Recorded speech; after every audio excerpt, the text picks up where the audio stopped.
Dearica Hamby is not happy with the Aces. It started with an initial tweet on 16 January letting everyone know that she was unhappy and something was brewing.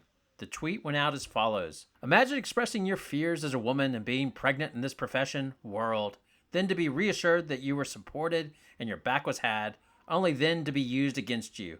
LMAO. It was clear that she was unhappy with how the Aces were handling her pregnancy and maternity leave. Just to refresh, Hamby announced after the Aces championship that she was pregnant and everything was great. So what's going on, or what has changed?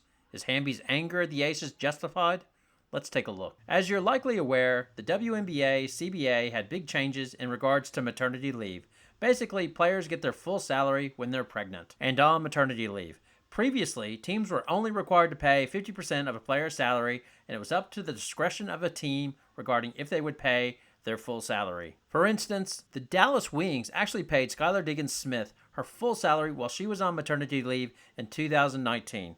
However, she rewarded them by describing them as being unsupportive and demanded a trade. Sorry, I digress. This is outlined in another video. The new maternity scheme, where teams are required to pay the players full salary, was celebrated as the best thing ever. And I must say, a system which allows players to have children during the course of their career is a good thing. However, as the press and players jumped up and down to praise and celebrate the new maternity scheme, one thing few talked about is how would it impact the salary cap and competitive balance in the league. You see, when a player gets pregnant and goes on maternity leave, the team is not only on the hook for their full salary, but they also take the full cap hit. So in Hamby's case, she's due to make $169K per season in 2023 and 24. Now, the Aces would likely say that they don't mind paying this, as they seem, to be honest, one of the few teams that is willing to spend money. The owner, Mark Davis, has been very proactive with this and demonstrated his commitment by giving Becky Hammon, the coach, $1 million per year salary, which is the highest in the WNBA. In addition, the Aces are in the process of building a training facility for the basketball team, which is definitely not the norm in the WNBA. So ultimately, the Aces wound up trading Hamby to the Los Angeles Sparks, and in return for the trade, they got a number 1 draft pick. That's the key ingredient to the trade. There was a throw-in player, and as well, the Aces got a second-round pick. The Aces' motivation for this trade seems to be twofold. Number 1, they wanted to get more cap space. Number 2, they were pissed at Hamby. They just gave her a 2-year contract extension. They were pissed that she got pregnant right after giving her this extension. This is not the first time a trade has been made for cap space. It's done all the time in the NBA, even in the NFL. The Houston Texans, for instance, sent Brock Osweiler to the Cleveland Browns. The Texans were desperate to get rid of him and his cap hit so they could get a new QB, as he was awful. As a Texas fan, he truly was awful. The Browns, like the Sparks, were rebuilding and were happy to take on his bad salary and cap hit for the Texans' second-round draft pick.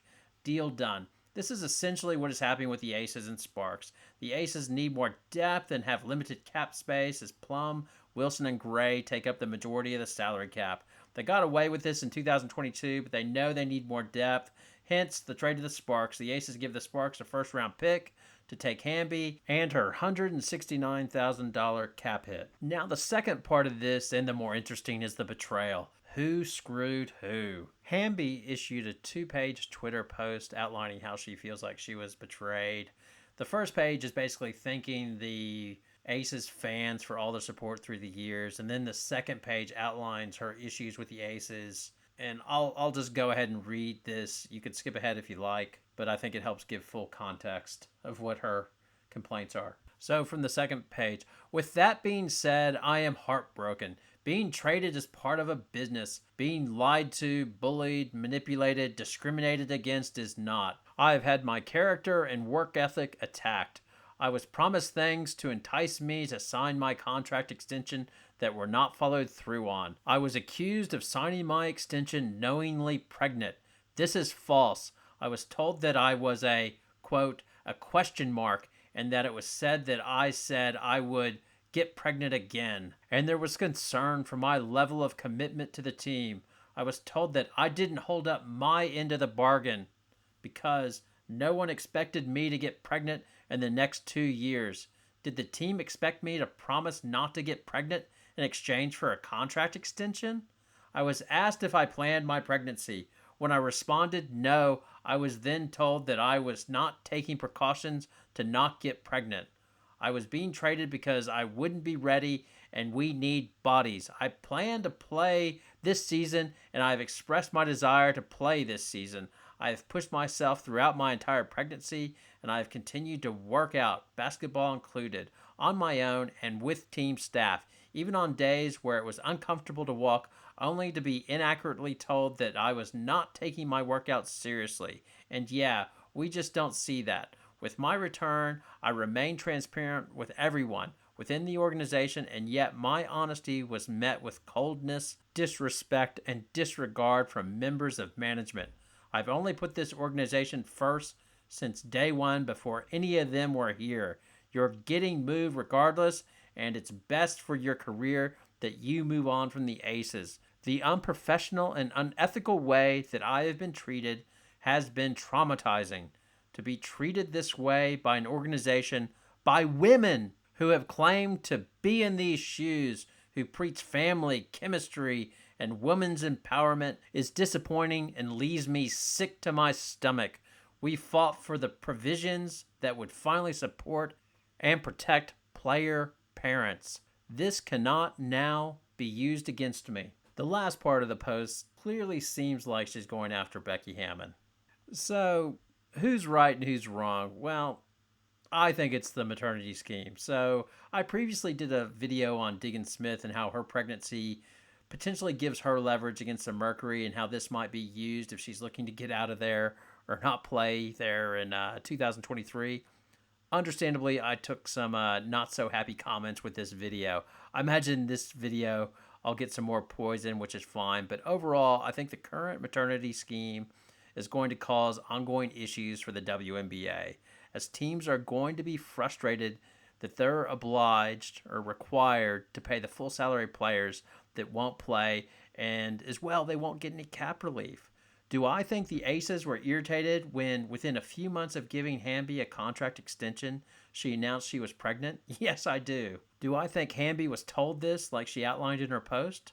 Yes, I do. I imagine a meeting took place and the Aces were like, how the hell can you be pregnant? We just signed you to a 2-year extension. Overall, I think some maternity schemes should be in place, but I think both the team and the player need to take a bit of a hit. This might be the players being paid a minimum WNBA salary when they're on maternity leave.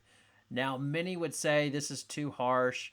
I'll probably get poisoned for this, but the minimum WNBA salary is $72K a year. The average annual U.S. salary in 2022 is $54K. As I mentioned in the Dearica Smith video, if a player is not going to take any sort of salary hit, then what stops a player who is unhappy with their team getting pregnant and being paid their full salary, which is what will actually happen with Dearica Smith this year, as she will be paid $234K this season even if she doesn't play. I've outlined this situation in the video.